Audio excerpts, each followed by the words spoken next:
신명기 34장 1절로 12절까지 말씀 우리 한 목소리로 합독하도록 하겠습니다.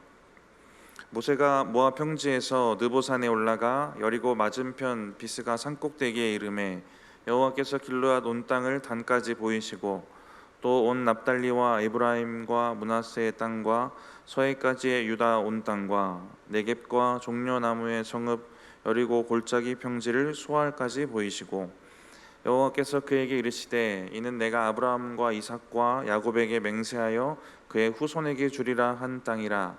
내가 내 눈으로 보게 하였거니와 너는 그리로 건너가지 못하리라 하시매 이에 여호와의 종 모세가 여호와의 말씀대로 모압 땅에서 죽어 벳부월 맞은편 모압 땅에 있는 골짜기에 장사되었고 오늘까지 그의 묻힌 곳을 아는 자가 없느니라.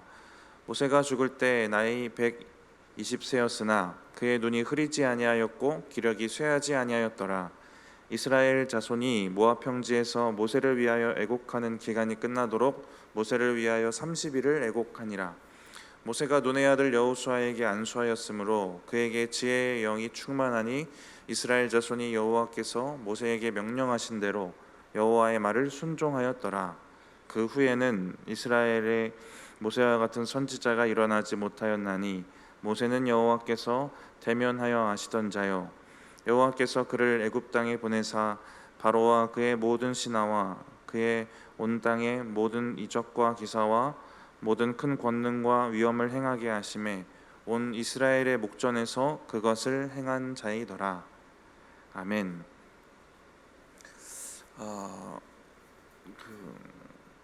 저의 인생의 큰 목적 중에 하나는 잘 죽는 건데요. 두 가지 의미가 있습니다. 하나는 인생은 잘 죽기 위해 사는 것이다 라는 생각이 있습니다. 며칠 후면 이제 성탄절 우리 주님 오신 날인데 우리 예수님도 이 땅에 왜 오셨냐면 죽으러 오셨어요. 죽을 목적 가지고 오셨고 죽으려고 사셨고 그 목적대로 아름답게 죽으시고 우리를 살리셨습니다. 저도 잘 죽어야겠구나, 죽음으로 가는 그 여정들을 잘 살아내야겠구나 라는 생각들을 하게 됩니다. 두 번째는 잘 죽고 싶다라는 의미가 죽음을 좀 잘 마주하고 싶다라는 마음이 있습니다.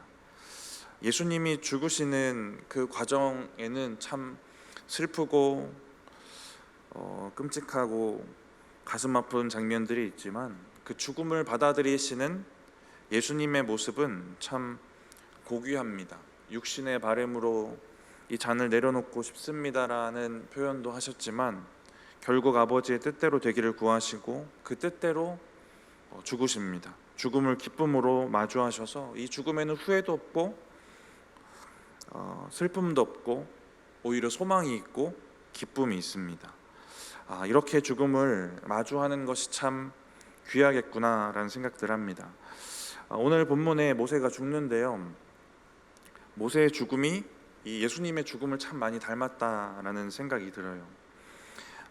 말씀드린 잘 죽는 것의 이 두 가지 의미에 있어서도 모세도 보면 오늘 본문은 아니지만 모세도 죽음 앞에서 가나안에 들어가고 싶다는 육적인 그 생각들, 바램들을 이야기하지만 결국 하나님 아버지의 뜻대로 순종하는 것을 택합니다. 우리 예수님처럼. 그리고 소망과 기쁨 중에 죽음을 마주하고 있어요. 이 땅에 우리가 생명을 연장해 가면서 사는 이유, 하나님이 우리에게 품으신 그 목적을 다하는 것이 죽음을 향해 가는 것이고 이렇게 잘 살다 죽는 게 참 귀하다라는 생각들을 제가 하는데 우리 성도님들의 마음에도 비슷한 마음들이 있으실 겁니다. 잘 죽어야겠죠. 잘 죽으시기 바랍니다. 말이 좀 이상하지만 잘 죽으셨으면 좋겠어요. 아름답게 죽음을 마주하시는 은혜가 있기를 바랍니다. 사람들은 죽기 싫어서 죽음이 우리에게 온다라고 말하는데 우리는 각오 입는 겁니다. 정해진 죽음으로 아름답게 담대하게 가는 겁니다. 신명기 묵상의 여정이 이제 끝나는데요. 오늘 본문에 신명기 마지막 장에 이제 모세가 죽고요. 그리고 여호수아가 세워지는 장면이 한 구절 나오고 모세가 어떤 인물이었는지 마치 추모사처럼 모세에 대한 기록을 남기게 됩니다. 오늘 본문을 통해 잘 죽는 거, 은혜롭게 죽는 거, 모세의 죽음에는 또 어떤 은혜가 있었고 또 어떤 믿음으로 이 죽음을 마주했는가를 같이 좀 나누고 싶습니다. 먼저 1절에 모세가 느보산을 걸어 올라갑니다. 우리 1절 말씀 같이 한번 읽어보겠습니다. 모세가 모압 평지에서 느보산에 올라가 여리고 맞은편 비스가 산꼭대기에 이르매 여호와께서 길르앗 온 땅을 단까지 보이시고, 모세가 느보산 올라가고요, 그 봉우리까지 꼭대기까지 이제 다다르게 되는데 여기를 왜 올라가고 있습니까? 죽으러 가고 있어요. 죽으러 가는 겁니다. 하나님이 모세에게 그 산 올라가서 죽으라고 얘기를 하셨거든요. 신명기 32장 49, 50절인데요. 우리 같이 한번 읽어보겠습니다. 너는 여리고 맞은편 모압 땅에 있는 아바림 산에 올라가 느보산에 이르러 내가 이스라엘 자손에게 기업으로 주는 가나안 땅을 바라보라.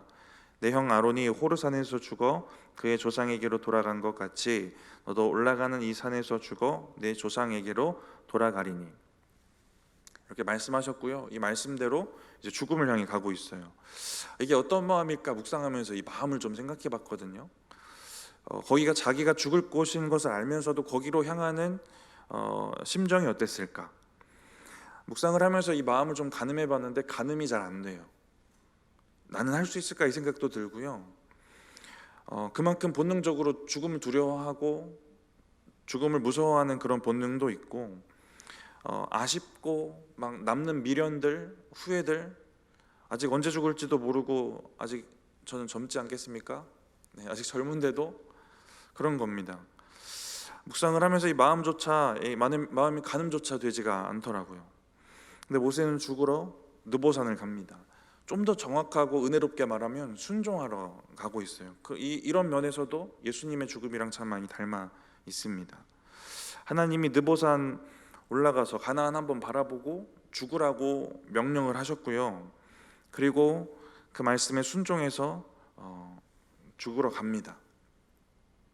예수님 같죠. 죽음에 순종하러 가는 겁니다. 마음은 가늠할 수 없는데요, 이 신앙이 얼마나 이렇게 고귀할 수 있을까 이 생각은 들었어요. 오늘 본문 5절에 하나님의 말씀대로 모세가 죽습니다. 말씀의 성취, 말씀을 이루기 위해 죽음마저 순종하는 것, 진짜 예수님 같다라는 마음이 들었어요. 묵상을 하면서 말씀의 성취를 위해 살고 죽으셨던 예수님, 또 모세도 그런 마지막을 마주하게 됩니다. 아까도 말씀드렸지만 죽음이 우리에게 오는 것 아니고 우리가 가는 겁니다. 죽음이 조금씩 가까워 오는 것 아니고 우리가 가는 거죠. 죽는 주체가 우리입니다. 더 정확하게는 하나님이겠지만요. 그래서 우리가 잘 죽어야 된다라는 말씀 드리는 것이고요. 죽음을 향해 가는 이 여정들, 그 사이의 과정들도 그래서 잘 죽는 과정으로 잘 보내야 합니다. 그 여정을 모세처럼 우리 예수님처럼 만들어 가시면 좋을 것 같아요. 말씀의 성취를 위해서 죽음마저 순종할 수 있는 그런 정말 고귀한 신앙이 저와 여러분에게 있기를 축복합니다. 이 믿음이 있으면 죽음마저 순종할 수 있는 그런 심령이면 어떤 순종이 어렵고 버겁겠습니까? 우리가 이 믿음으로 하나님께서 허락하신 그 말씀들을 잘 이루고 또 열매 맺으며 사셨으면 좋겠습니다. 또 이어지는 말씀 보면 또 어떤 죽음의 여정이 있냐면요, 우리 2절 3절 읽어보겠습니다. 오늘 본문 2절 3절입니다. 또 온 납달리와 에브라임과 므낫세의 땅과 서해까지 유다 온 땅과 네겝과 종려나무의 성읍 여리고 골짜기 평지를 소알까지 보이시고.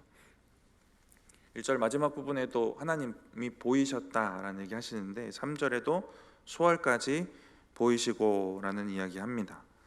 모세가 자기 의지로 걸어 올라가긴 했는데요, 보이시는 분은 하나님이셨습니다. 이스라엘 전체 다 보려면은 거의 300km 정도를 눈으로 봐야 되는데 그렇게 눈으로 보면 안 되죠. 그러면 정상이 아니죠. 인간의 눈으로 볼 수가 없습니다. 오늘 본문의 모세가 아직 기력이 괜찮았다 이 얘기가 나와요. 눈도 아직 밝았다 이 얘기도 나오긴 하는데요, 이렇게 넓은 땅을 볼 수 있었던 건 하나님이 보여주셔서입니다. 하나님의 은혜로 초월적인 능력 얻어서 열려진 눈으로 보는 거예요. 이런 상황들을 재구성하고 상상을 좀 해보니까 죽으러 가는 모세의 심정, 그리고 목적지에 다다라서 보는 가나안의 이 정경, 이것을 육의 눈으로 볼 수 있을 정도만 봐도 장관이었을 것이고 참 아름다웠을 거예요. 웅장하고. 근데 가나안을 하나님이 보이셨다.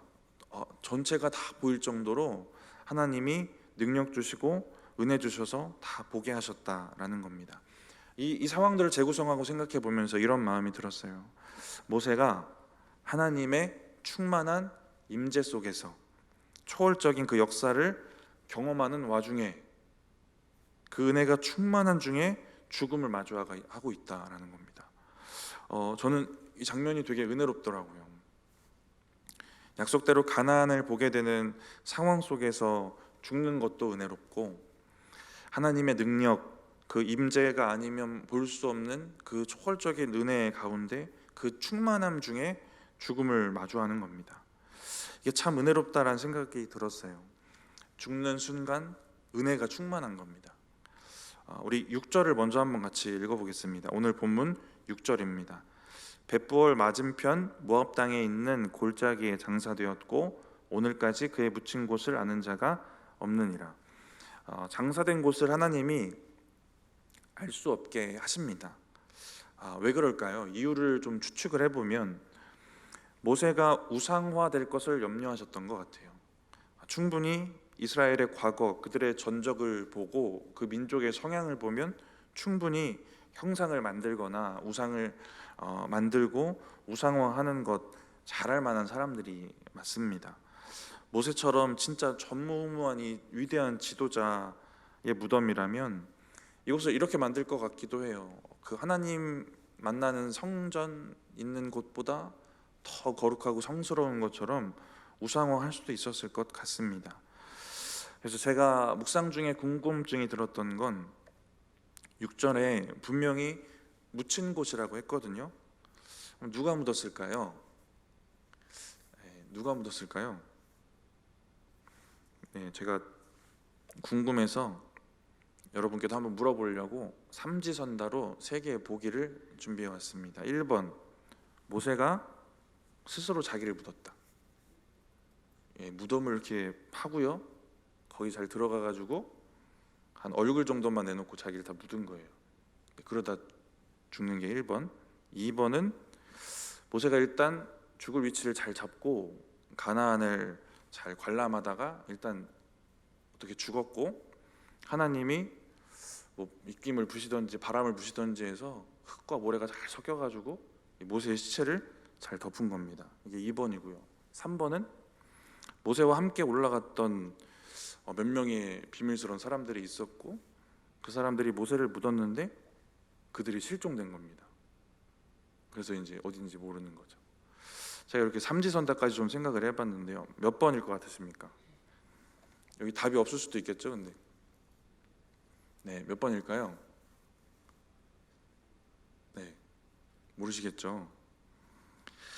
6절을 여러 해석들 이제 원어를 좀 많이 살펴보는데 원어를 보아도 그렇고요. 영어 성경으로 보면 좀 분명하게 기록된 게 뭐냐면 그가 그를 파묻었다입니다.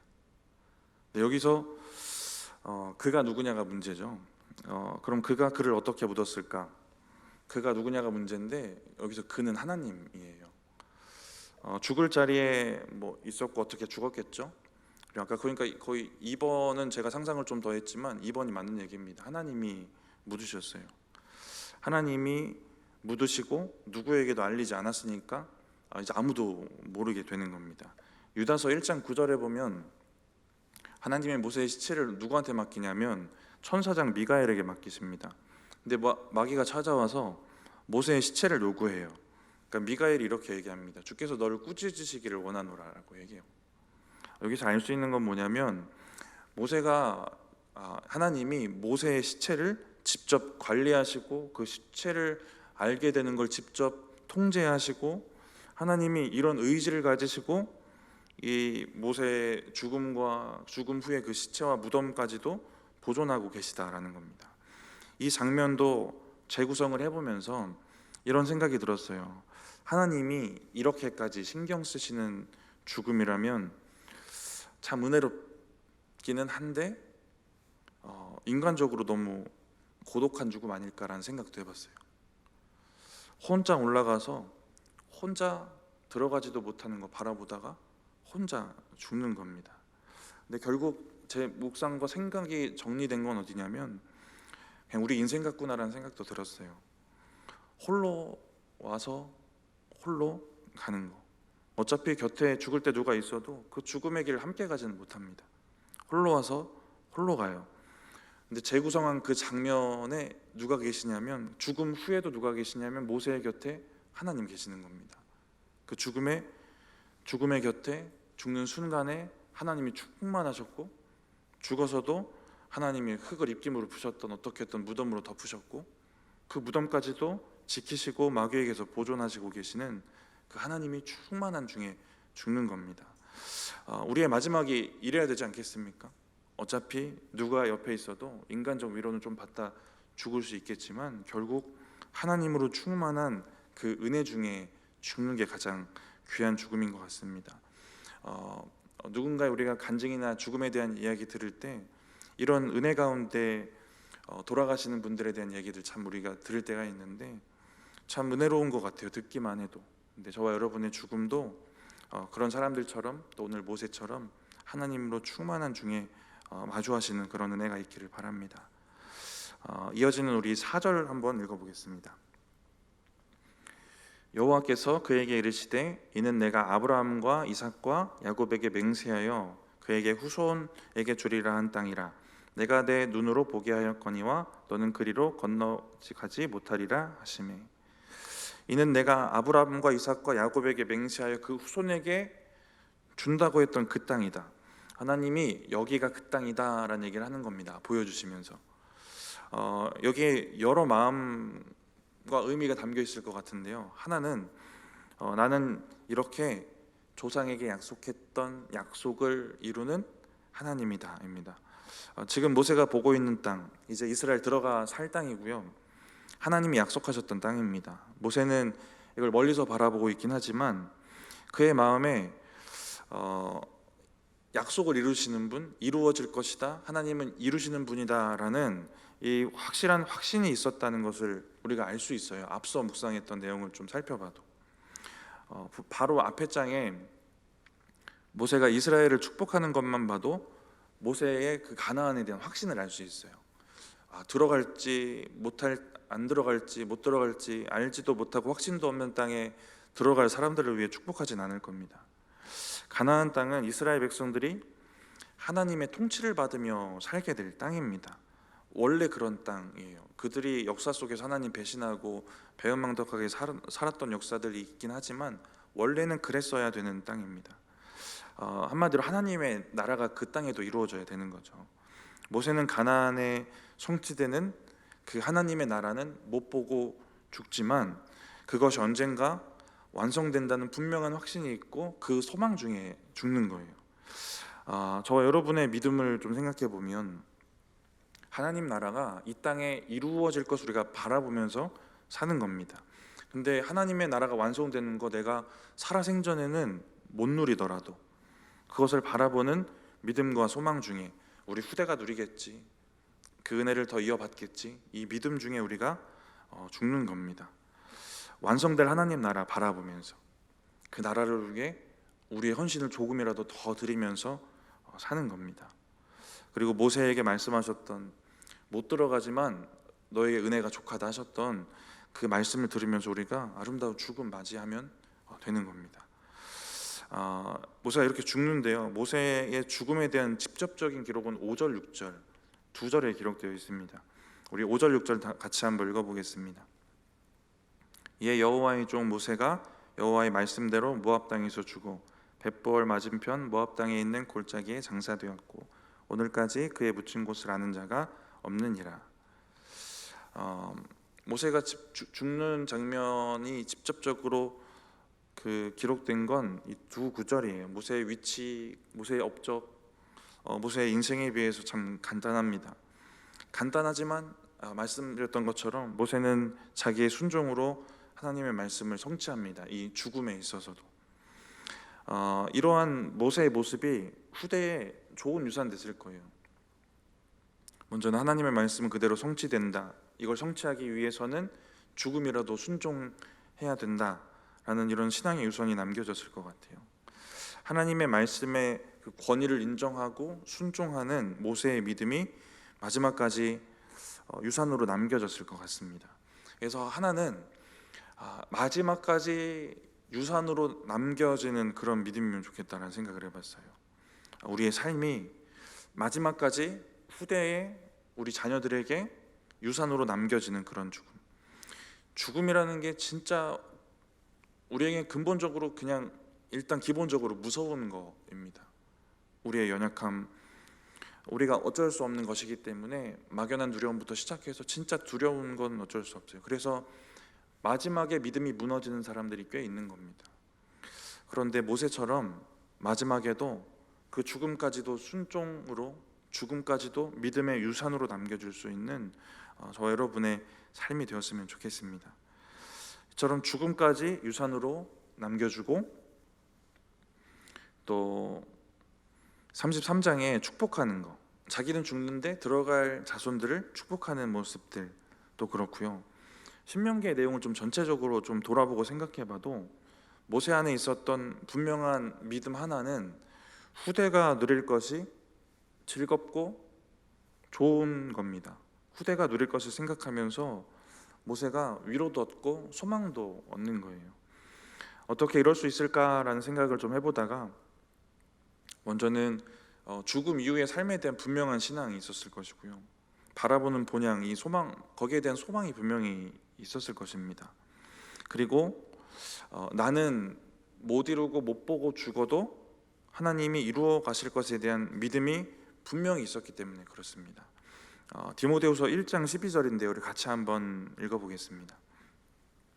이로 말미암아 내가 또 이 고난을 받되 부끄러워하지 아니함은 내가 믿는 자를 내가 알고 또한 내가 의탁한 것을 그날까지 그가 능히 지키실 줄을 확신함이라. 내가 의탁한 것, 하나님께 의탁해서 드린 것이라는 의미도 있는데요. 이 원어를 좀 보면 내가 맡은 것, 하나님이 오히려 맡겨주신 것이라는 의미가 있습니다. 바울이 맡은 것 뭐냐면 복음이잖아요.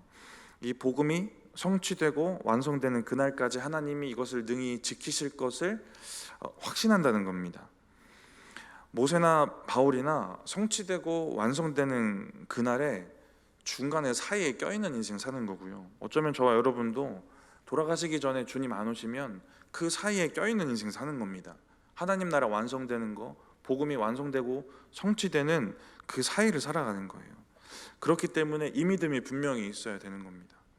그 사이에 인생을 살기 때문에 바울처럼 나는 그 사이를 살지만 결국 내가 소중하게 지켜왔던 것, 하나님이 나에게 맡겨주셨던 그 복음들을 하나님이 결국 이루시고 완성할 것이다 라는 그 확신과 소망 중에 우리가 사는 겁니다. 바울은 그렇기 때문에 자기의 지나온 사역이 헛되지 않을 것이다 라는 것을 알고 위로를 얻었다라는 얘기를 하는 겁니다. 그래서 모세도 그 자신은 그 사이의 삶을 살지만 후손들의 시대에 하나님이 완성하실 그 약속을 확신하면서 위로를 얻었을 것이다 라는 겁니다. 자신은 못 누리지만 후손이 누리는 것을 기뻐하고 즐거워하며 걸어서 죽으러 가고 있는 겁니다.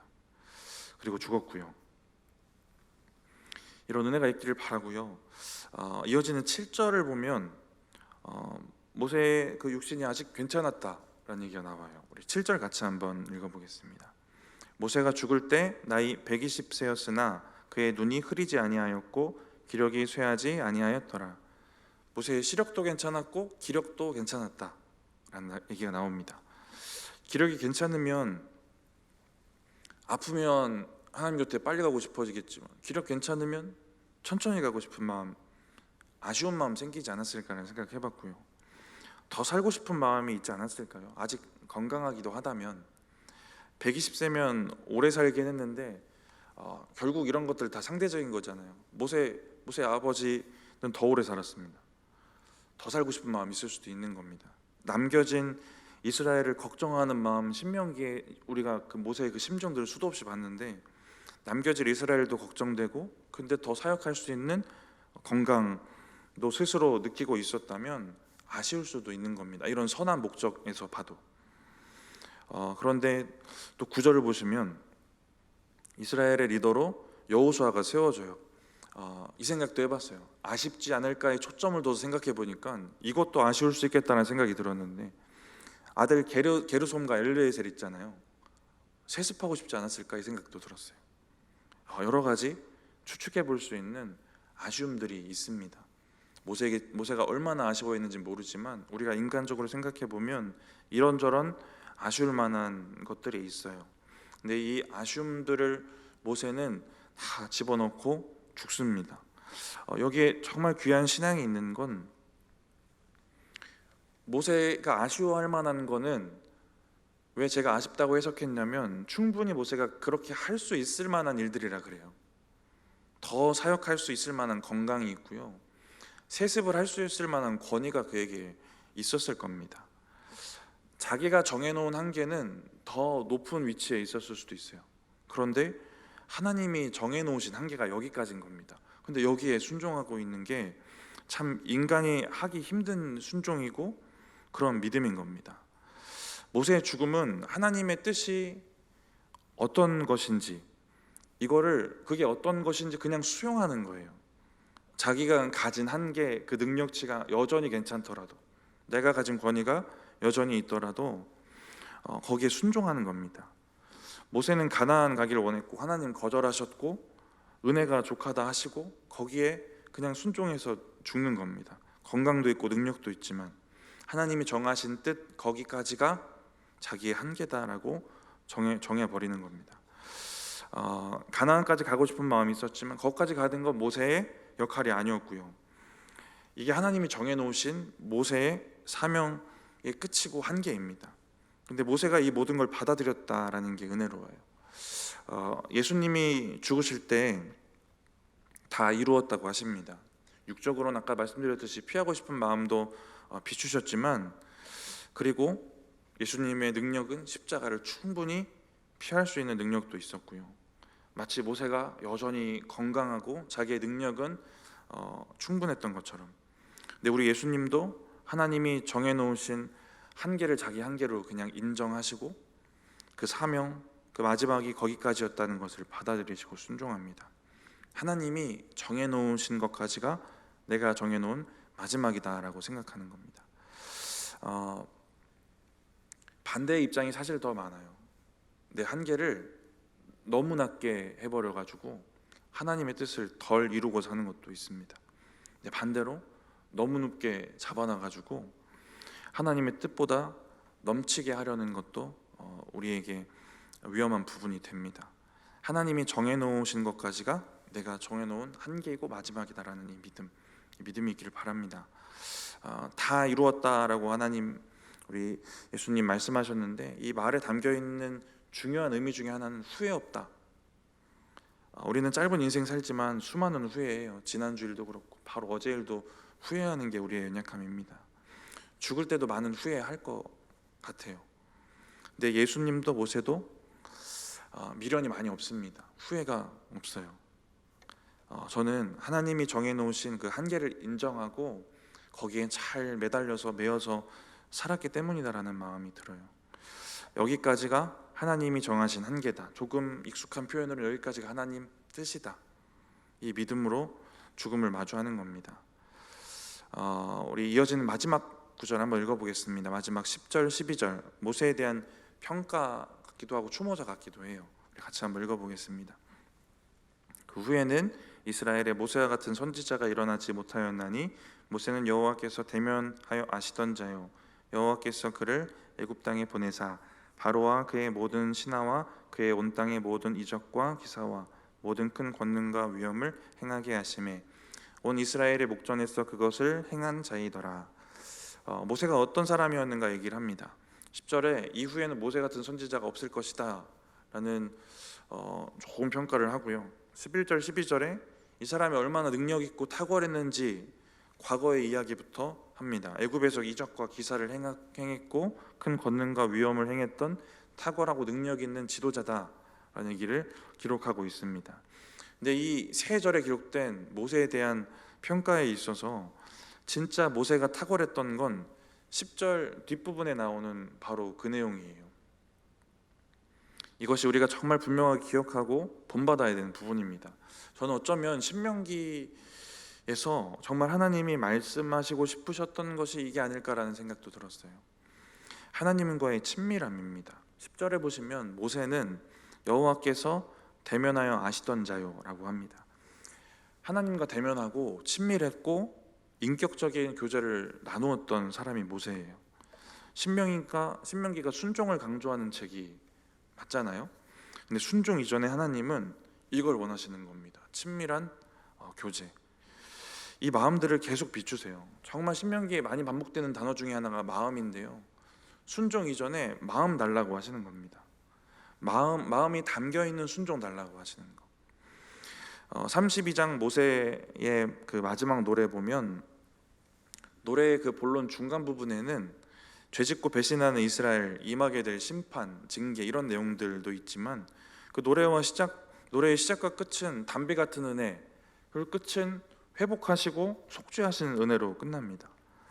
이스라엘이 지나온 여정도 한번 살펴보면 비슷한 구조를 띠는데요. 중간에 어렵기도 하고 막 배신도 하고 죄도 짓고 하는데 이스라엘이 지나온 여정을 보면 은혜로 시작돼요.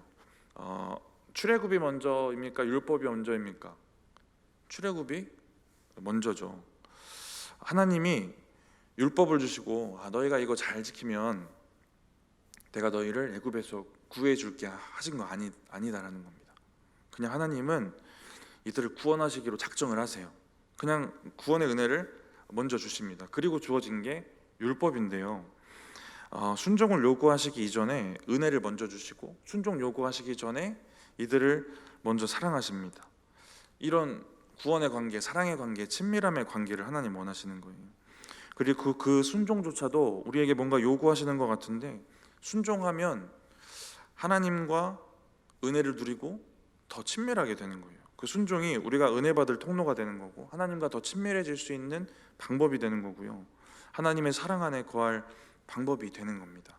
결국 그 순종조차도 우리를 위한 목적이 분명히 있어요.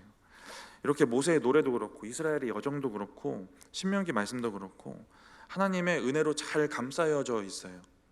그 은혜로 감싸여진 그 상태와 하나님과의 친밀한 교제 속에서 우리의 전심을 드리고 마음을 드리고 중심을 들여서 하나님과 그 교제 안에서 일어나는 순종을 요구하시는 것이다 라는 겁니다.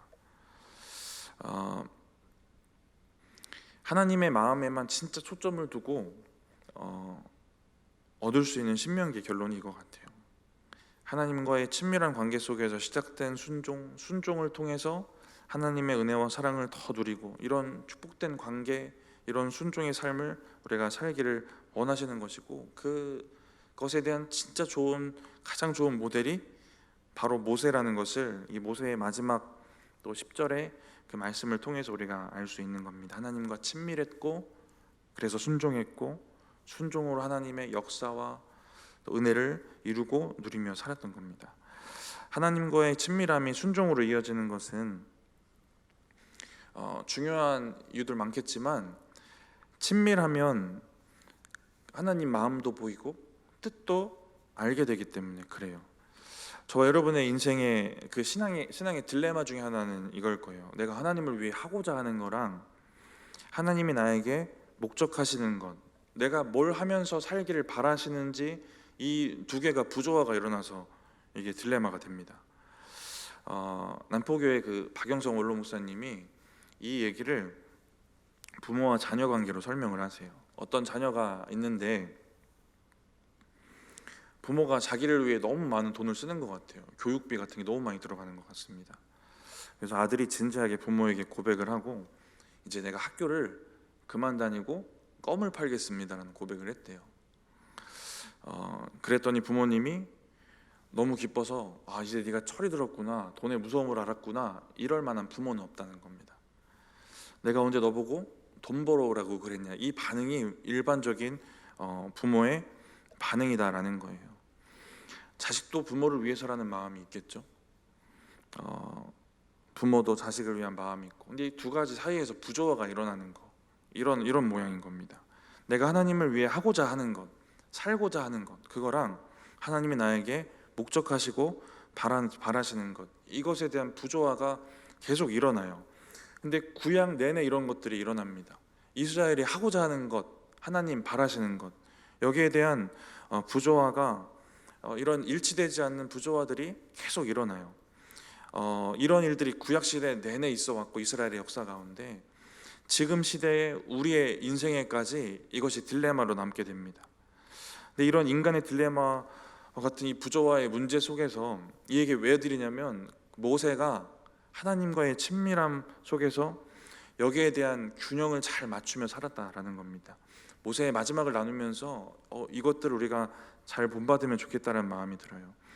친밀해야 된다, 교제해야 된다, 너무 많이 들었죠. 그래서 뭘 할 거냐면 이 부조화 없애가는 겁니다. 그래서 더 깊고 참된 순종 앞으로 나아가는 거예요. 하나님과의 친밀함 속에 살았던 이 모세는 죽음도 참 고귀하고 아름답고 은혜롭고 초월적인 은혜 가운데 마주하게 됩니다. 이런 모세가 하나님과의 친밀함 속에서 이루고 맞춰갔던 이 신앙의 균형들을 저와 여러분의 삶에서도 이루어 가셨으면 좋겠습니다. 말씀을 마치면서 그 모세가 마주했던 죽음에서 우리가 얻었던 그 은혜들을 잘 기억하시고, 그러한 아름다운 죽음을 향해 그 죽음까지 가는 과정도 하나님 앞에 더 아름답게 올려드리셨으면 좋겠습니다. 우리 모세처럼 하나님과의 친밀함 속에서 살아가시면서 그 하나님의 마음 뜻을 더 깊이 깨닫고, 하나님이 무엇을 원하시는지를 잘 깨닫고 그 균형, 그 부조화들을 정상적으로 잘 맞춰가시면서 아름답고 더 복되게 살아가신 저와 여러분들 되시기 바랍니다.